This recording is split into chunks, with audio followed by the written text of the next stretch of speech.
Hello everyone.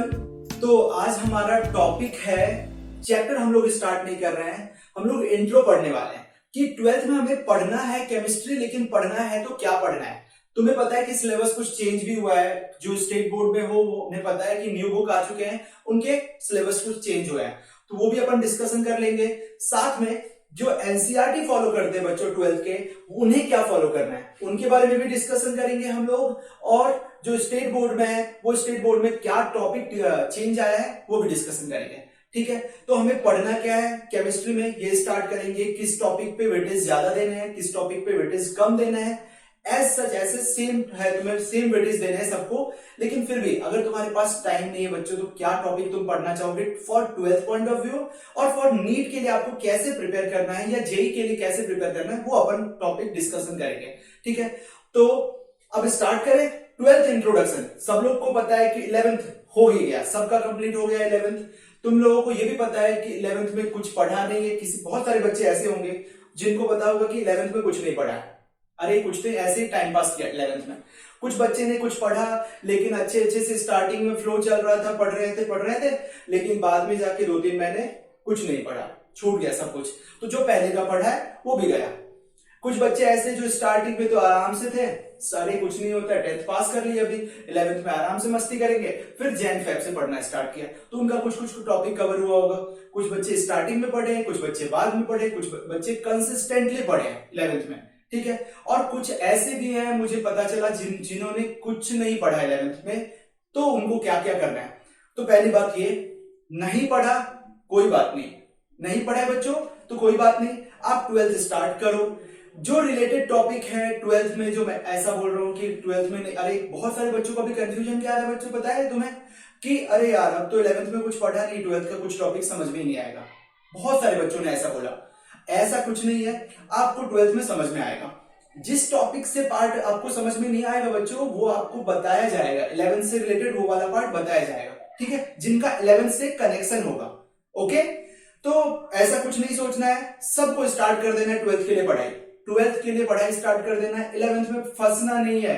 जो NEET के लिए प्रिपेयर कर रहे हो उनके लिए भी बोल रहा हूं, जो 12th के में स्टार्ट कर चुके हो, 11th पढ़ चुके हो, उनको भी बोल रहा हूं, कुछ ऐसा नहीं सोचना है।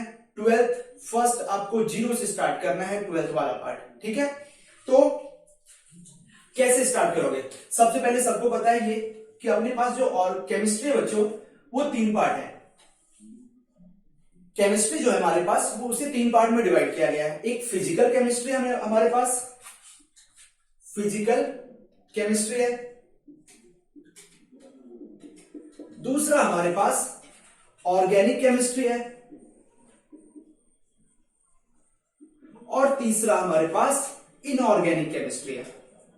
हमें ये 3 डिस्कस करने रहते हैं। इनऑर्गेनिक केमिस्ट्री, 3 पार्ट, केमिस्ट्री को 3 पार्ट में डिवाइड किया गया है। जो तुम्हारे पास यूनिट वाइज में देखूंगा ना, तो बुक अपने पास पार्ट 1 पार्ट 2 है। तो स्टार्टिंग के बुक में फिजिकल और इनऑर्गेनिक बच्चों कवर करते हैं, और जो सेकंड पार्ट है ना, अकॉर्डिंग टू मैं एनसीईआरटी की बात करूं, एनसीईआरटी केमिस्ट्री में पार्ट 1 में बच्चों फिजिकल और क्या है इनऑर्गेनिक, दोनों कंबाइन करके दिया एक बुक में, मोटी सी बुक है। और एक बुक में क्या दिया, केवल और केवल ऑर्गेनिक दिया है। ठीक है, ऐसा मैं बोलूं ना तुम्हें बच्चों, तो 12th में ऑर्गेनिक का वेटेज बहुत ज्यादा है। क्या बोल रहा हूं मैं, ऑर्गेनिक तुम्हें पता होगा, तुम्हारे पास ऑर्गेनिक ना, तुम्हें 11th में बस हाइड्रोकार्बन पढ़े, एरोमेटिक कंपाउंड पढ़े, some basic concept of chemistry पढ़ा, जिसमें आईयूपीएसी नोमेनक्लेचर पढ़ा, कुछ आइसोमेरिज्म के बारे में डिस्कशन किया। लेकिन इंपॉर्टेंट पार्ट जो बच्चों स्टार्ट होता है अपना ऑर्गेनिक केमिस्ट्री, वो तो 12th है। फर्स्ट बातें सबको ध्यान में आई, क्या देखना है, ऑर्गेनिक केमिस्ट्री 12th में बल्क है, बल्क बहुत सारा है 12th में ऑर्गेनिक केमिस्ट्री। ठीक है, फिजिकल केमिस्ट्री का लोड बराबर, ऐसा मान लो कि ठीक है इक्वल वेटेज लेंगे, 11th में जितना था उतना ही डिस्कशन करते हैं 11th 12th में। और इनऑर्गेनिक केमिस्ट्री थोड़ा थोड़ा ऐसा सोचो कि तुमने 11th का कुछ पार्ट पढ़ा है, तुम्हारा कनेक्टेड होगा, कुछ पार्ट पी ब्लॉक एलिमेंट जैसे था 11th में, कुछ ब्लॉक के थे और कुछ ब्लॉक के 12th में है। ओके, तो हमारा क्या क्या चैप्टर हम लोग फिजिकल केमिस्ट्री के पढ़ेंगे, कौन कौन सा चैप्टर पढ़ेंगे किसमें 12th में, ठीक है। अगर मैं 11th के बारे में थोड़ा रिकॉल कर लेते हैं, हमने सबसे पहले क्या पढ़ा था बच्चों, some basic concept of chemistry में मोल कॉन्सेप्ट के बारे में स्टडी किया था। फिर अपन ने दूसरा चैप्टर क्या पढ़ा था, एटॉमिक स्ट्रक्चर कुछ पढ़ा था। तीसरा चैप्टर क्या पढ़ा था बच्चों, केमिकल इक्विलिब्रियम पढ़ा था। 3 चैप्टर पढ़े थे। चौथा चैप्टर जो फोर्थ चैप्टर था हमारा, आयोनिक इक्विलिब्रियम भी था। कुछ अभी क्या किया है तुम्हारे स्टेट बोर्ड में, आयोनिक इक्विलिब्रियम को उन्होंने क्या रख दिया, कहां पे रख दिया बच्चों, 12th में रख दिया। कोई बात नहीं, जिसने 11th में पढ़ा था उनके लिए और अच्छा है, रिवीजन हो जाएगा। साथ में केमिकल थर्मोडायनेमिक्स जो है वो एनसीईआरटी के बच्चों के अकॉर्डिंग 11th में है, लेकिन स्टेट बोर्ड में कुछ स्टेट बोर्ड में क्या है, उन्होंने 12th में रख दिया है। ठीक है, उनका मन है। आपने 11th में पढ़ा है, बहुत अच्छी बात है, नहीं पढ़ा तो भी कोई प्रॉब्लम नहीं, टीचर सभी आपको पढ़ाएंगे केमिकल थर्मोडायनेमिक्स। क्लियर है। इसके बाद ये तो बात होगी 11th में, इतने ही पार्ट थे, एटॉमिक स्ट्रक्चर, इक्विलिब्रियम वाला पार्ट। देन अपन ने एक और पार्ट पढ़ा था 11th में, स्टेट्स ऑफ मैटर। ठीक है, और उसमें अपन ने बेसिकली डिस्कस किया था गैसियस स्टेट के बारे में। लेकिन अभी जो अपने को डिस्कस करना है स्टेट्स ऑफ मैटर में, सॉलिड स्टेट और लिक्विड स्टेट जो है वो अपने फिजिकल केमिस्ट्री 12th में आ जाएंगे। ठीक है, इतना पार्ट तो फिजिकल केमिस्ट्री में बच्चों क्या है, फर्स्ट चैप्टर जो हम लोग डिस्कशन करते हैं वो हमारा सॉलिड स्टेट है, सॉलिड स्टेट। और सेकंड टॉपिक जो डिस्कशन करते हैं बच्चों वो हमारा है लिक्विड स्टेट। और लिक्विड स्टेट को ही दूसरे नाम से जानते हैं सॉल्यूशन, लिक्विड के बारे में स्टडी करना। ठीक है, एंड कॉलिगेटिव प्रॉपर्टीज। फिर क्या आता है बच्चों, फिर आता है अपने पास एक topic, third topic, important topic है इलेक्ट्रोकेमिस्ट्री। इंपॉर्टेंट है बच्चों, इलेक्ट्रोकेमिस्ट्री। फोर्थ टॉपिक जो अपने को पढ़ना है बच्चों वो केमिकल काइनेटिक्स पढ़ना है। और फिफ्थ टॉपिक जो पढ़ना है वो सरफेस केमिस्ट्री पढ़ना है। क्या बोला मैंने, फिफ्थ टॉपिक अपने को क्या पढ़ना है, सरफेस केमिस्ट्री। अब इसके बाद प्लस माइनस क्या है कि दूसरे स्टेट बुक के अकॉर्डिंग अपने को 2 टॉपिक और पढ़ने हैं, एक आयोनिक इक्विलिब्रियम और दूसरा केमिकल थर्मोडायनेमिक्स। ये एनसीईआरटी के अकॉर्डिंग देखो तो ये 11th में है, लेकिन स्टेट बोर्ड के अकॉर्डिंग ये 12th में है। ओके, क्लियर है सबको। तो इतना टॉपिक अपने को पढ़ना है। जहां तक की बात है सॉलिड स्टेट, ये हम लोग डिस्कशन कर चुके हैं लेक्चर 1 टू लेक्चर 12। जिसने वीडियो नहीं देखा वो देखो, जिसने देख लिया अच्छी बात है, प्रैक्टिस करो उसके न्यूमेरिकल्स क्वेश्चन सॉल्व करने की। तो सॉलिड स्टेट मैंने स्टार्टिंग था थोड़ा बेसिक लेवल में स्टार्ट किया था, बहुत फास्ट मुझे तुम्हें लगा होगा कि पढ़ाया होगा सर ने, ऐसा कुछ नहीं है, थोड़ा सा मैंने ठीक ही स्लो ही पढ़ाया, लेकिन तुम क्या हो, कोप अप नहीं कर पा रहे हो। अभी 12th में स्टार्ट नहीं आया और तुम्हें एक 3D इमेजिनेशन करके मैं बता रहा हूं। ठीक है, और ऊपर से ये वीडियो मैं किस में बता रहा हूं, ऑनलाइन लेक्चर में, ऑनलाइन वीडियो बता रहा हूं। तो बहुत सारे बच्चों को क्लास में ही नहीं समझता है, ऑनलाइन में क्या समझेगा।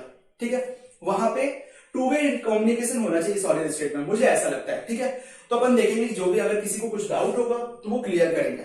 इसके बाद अपने सॉल्यूशन चैप्टर आते हैं, electrochemistry, chemical kinetics, surface chemistry और ionic equilibrium, chemical thermodynamics state board के अकॉर्डिंग। अब हमारा ऑर्गेनिक केमिस्ट्री बच्चों क्या आता है 12th में, 12th में आता है first chapter haloalkanes, haloarenes. First जो चैप्टर है बच्चों haloalkanes and haloarenes. Second chapter आता है बच्चों alcohol, phenol, ether, alcohol, phenol and ether. Third chapter जो हमारा डिस्कशन है होगा वो aldehyde, ketone, carboxylic acid,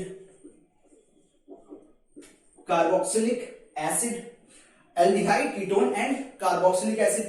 fifth chapter है हमारा amines, means nitrogen containing compound, nitrogen containing compound. इसके बाद हम लोग डिस्कस करते हैं बायोमोलिक्यूल्स के बारे में। बायोमोलिक्यूल्स तुम्हें याद होगा बायोलॉजी में था बच्चों, बायोलॉजी में था कहां पे, 11th वाले चैप्टर में सेल डिवीजन, फिर बायोमोलिक्यूल्स पढ़े थे। 7th टॉपिक हमारा होता है पॉलीमर्स और 8th टॉपिक होता है बच्चों chemistry in everyday life, chemistry in everyday life. ये हमारा ऑर्गेनिक का पार्ट है। अब हम डिस्कस करते हैं इनऑर्गेनिक केमिस्ट्री में हमें क्या पढ़ना है। बहुत सारा कंफ्यूजन है बहुत सारे बच्चों को कि sir P block element discussion करना होता है। पी ब्लॉक एलिमेंट तो हमने 11th में भी डिस्कस किया था। तो बच्चों याद करो कि अपन P block element 13th group से लेके 18th ग्रुप तक जाते हैं। तो 13th और 14th ग्रुप जो था ना बच्चों, वो हम पी ब्लॉक एलिमेंट 11th में डिस्कस करते हैं, 13th और 14th वाले ग्रुप। और 12th में अपन ने क्या डिस्कस करते हैं इनऑर्गेनिक केमिस्ट्री में, पी ब्लॉक एलिमेंट्स के बारे में। कहां पे, कौन कौन से, 15th, 16th, 17th और 18th ग्रुप। नेक्स्ट इसके बाद अपन क्या पढ़ते हैं, general principle and isolation of element. ये एक चैप्टर है बच्चों। क्या बोला मैंने, general principle and isolation of elements. यहां बेसिकली क्या करते हैं, मेटल्स के बारे में स्टडी करते हैं। मेटलर्जी टॉपिक भी बोलते हैं इसे, सिंपल मेटलर्जी टॉपिक बोलते हैं। देन अपन डी एंड एफ ब्लॉक है, D and F block element, इसे क्या बोलते हैं, transition and inner transition elements. D and F block elements discuss करेंगे। फिर हमारा एक टॉपिक आएगा कोऑर्डिनेशन कंपाउंड। ये बहुत इंपॉर्टेंट टॉपिक है, कोऑर्डिनेशन कंपाउंड। ठीक है, कोऑर्डिनेशन पी ब्लॉक एलिमेंट बहुत बहुत इंपॉर्टेंट है बच्चों। P block element, coordination compound, कुछ नहीं है इसमें।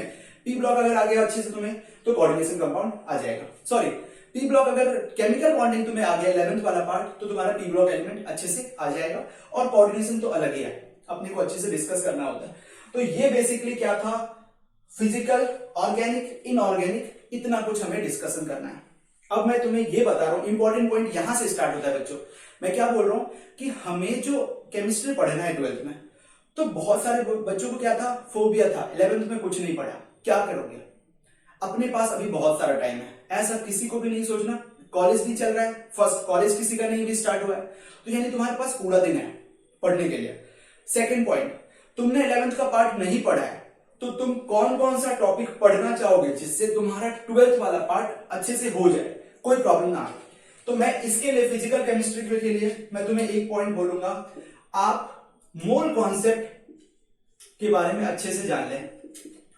ये बेसिक है बच्चों, 11th का मोल कॉन्सेप्ट बेसिक है बच्चों, ये आपको अच्छे से आना चाहिए। क्या बोला मैंने, मोल कॉन्सेप्ट। यानी आपको मोल कॉन्सेप्ट आता है तो आपका पकड़ इस चैप्टर में, तो सॉल्यूशन वाला चैप्टर आपके लिए बहुत इजी हो जाएगा। इलेक्ट्रोकेमिस्ट्री में भी बच्चों रोल है, तो मोस्ट ऑफ द चैप्टर्स में मोल कॉन्सेप्ट का, some basic concept of chemistry का रोल है। इसीलिए तो 11th में पढ़ाते हैं। अब आपको बेसिक केमिस्ट्री का मोल कॉन्सेप्ट नहीं आता है, आपको मोल के बारे में नॉलेज नहीं है, तो आप कैसे ये टॉपिक पे कवर करोगे।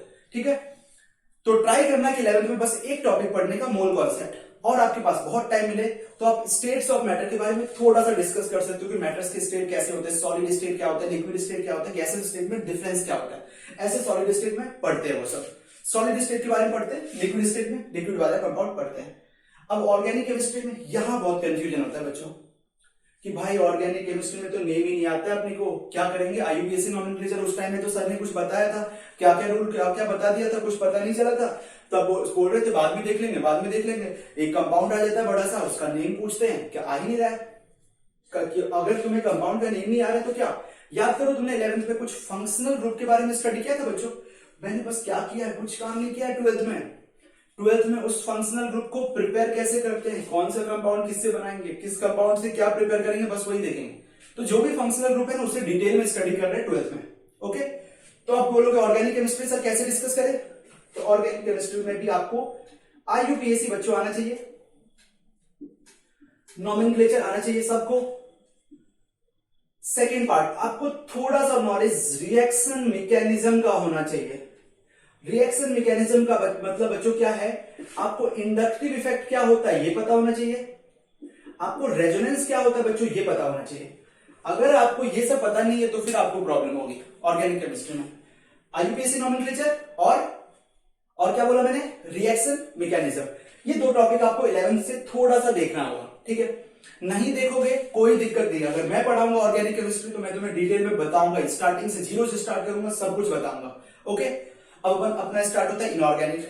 इनऑर्गेनिक में अपने को एक टॉपिक डिस्कस करना है बस, जो पढ़ना है। ब्लू वाला या रेड वाले जो ऊपर है, ये 11th का टॉपिक अपना, ये वाला पार्ट स्ट्रांग हो जाए इसके लिए मैं बोल रहा हूं। एज सच जिसका ये पहले से पढ़ा है आप प्रोसीड करो, 12th के टॉपिक पढ़ना स्टार्ट कर दो। ठीक है, तो यहां अपने को केमिकल बॉन्डिंग का कॉन्सेप्ट आना चाहिए। क्यों बोल रहा हूं? लाइक हाइब्रिडाइजेशन स्टेट यहां पे कोई नहीं सिखाएगा तुम्हें। हाइब्रिडाइजेशन स्टेट कैलकुलेट करना, ज्योमेट्री कैलकुलेट फाइंड आउट करना, ये कोई नहीं सिखाएगा, कोई टीचर नहीं सिखाएगा। बोलेगा 11th में पढ़ा था बच्चों, हो गया तुम्हारा। वहां तो पता है ना नंबर ऑफ बॉन्ड्स कैसे कैलकुलेट करते हैं, सिग्मा बॉन्ड क्या होता है, कोवेलेंट बॉन्ड क्या होता है, आयोनिक बॉन्ड क्या है, कोवेलेंट बॉन्ड क्या है, कोवेलेंट नेचर क्या है, समझ में आ रहा है? केमिकल बॉन्ड, तो वो केमिकल बॉन्ड सबको पता होना चाहिए। इतना पार्ट आपको, अगर आपका थोड़ा सा भी, मैं क्या बोल रहा हूं, 50% भी आपको आता है इसके बारे में, आप 12th में जाओ, कोई प्रॉब्लम नहीं आपको। जीरो है, कुछ नहीं आता है, स्टार्ट करो टीचर से, जो भी टीचर्स पढ़ाते उन टीचर से पढ़ने का, उससे सीखने का, बुक स्टडी करो, बुक पढ़ो, फिर क्वेश्चन सॉल्व करो। फिर आप कम से कम 10 डेज आपके पास है, जिससे आप ये 10 डेज में ये वाला पार्ट कवर कर लो। आपका 10 डेज में ये पार्ट कवर हो जाता है, तो आप स्टार्ट करो फिजिकल से। एक टॉपिक अगर आपने फिजिकल स्टार्ट किया, दूसरा टॉपिक आपने ऑर्गेनिक स्टार्ट किया, तीसरा इनऑर्गेनिक। याद रखना, ऑर्गेनिक को कभी नहीं छोड़ना है, ये ध्यान रखना। ऑर्गेनिक भूल जाओगे, मैं बोल रहा हूं फिजिकल नहीं भूलोगे। फॉर्मूला वाला पार्ट है, जिसका दिमाग वाला, फिजिकल इज फिजिक्स, एक बार आ गया फिजिक्स में, फॉर्मूला वाला पार्ट नहीं भूलते, बच्चे सॉल्व कर लेते हैं। इनऑर्गेनिक रट्टा मारने वाला पार्ट है, ऐसे कॉन्सेप्चुअल है पार्ट, कॉन्सेप्चुअल है, लेकिन सब लोग बोलते हैं भाई रट्टा मारते हैं इसमें, जैसे मेटलर्जी में रट्टा मारते हैं।